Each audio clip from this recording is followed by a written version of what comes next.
So if you've heard of Jesus, you probably know about one of his famous teachings called the Golden Rule. Do to others what you would want them to do to you. And this, actually, is a restatement of something else that Jesus said, that the meaning of life is to love God and love your neighbor as yourself. Now, that's really beautiful, but what does he mean exactly by the word love? It's an unclear word in English, because you can love your mom and you can love pizza. And if the word love means the same thing in both of those cases, your mom's gonna feel real bad.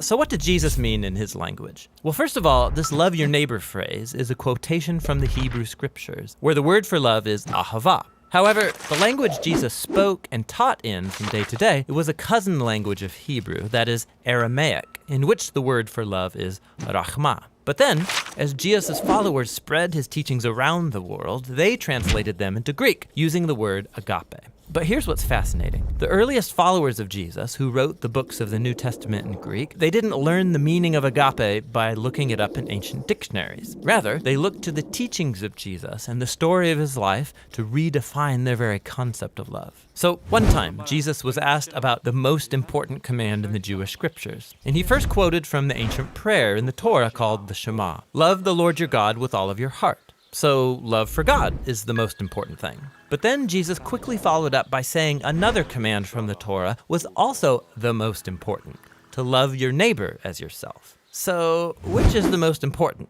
loving God or loving your neighbor? Jesus' answer is yes. To ask the question means you don't get his point. For Jesus, they are two sides of the same coin. Your love for God will be expressed by your love for people, and vice versa, they're inseparable.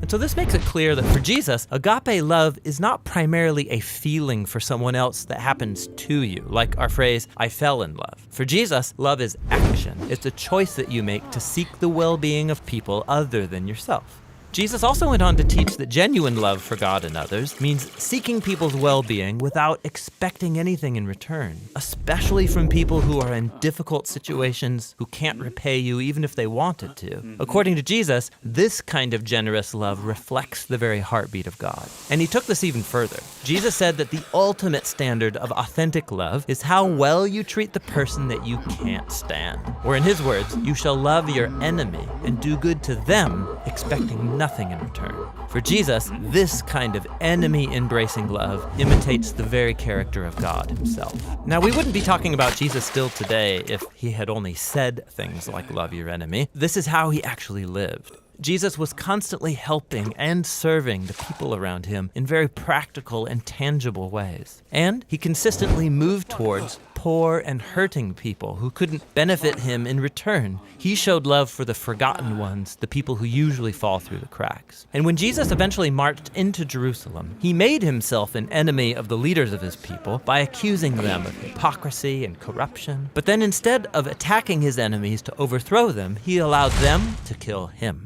Jesus died for the selfishness and corruption of his enemies because he loved them. After Easter morning, Jesus and then his followers claimed that it was the power of God's love for the world that was revealed in Jesus' life, death, and resurrection. As the Apostle Paul put it, God demonstrated his own agape for us in this: while we were still sinners, the Messiah died for us. Or in the words of the Apostle John, God's own agape was revealed when he sent his one and only Son into the world so that through him we could have life. And for John, then, this leads naturally to the conclusion, beloved ones, if that's how God has loved us, then we ought to show love for one another. So Christian faith involves trusting that at the center of the universe is a being overflowing with love for his world, which means that the purpose of human existence is to receive this love that has come to us in Jesus and then to give it back out to others, creating an ecosystem of others-focused, self-giving love. And that's the New Testament meaning of agape love.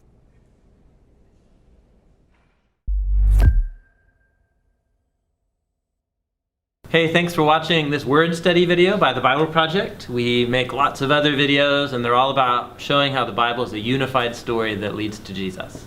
You can go to our website, thebibleproject.com, see what we're working on, and even jump in to pitch in a few bucks to the next one. Thanks for being a part of this with us. Thanks, you guys.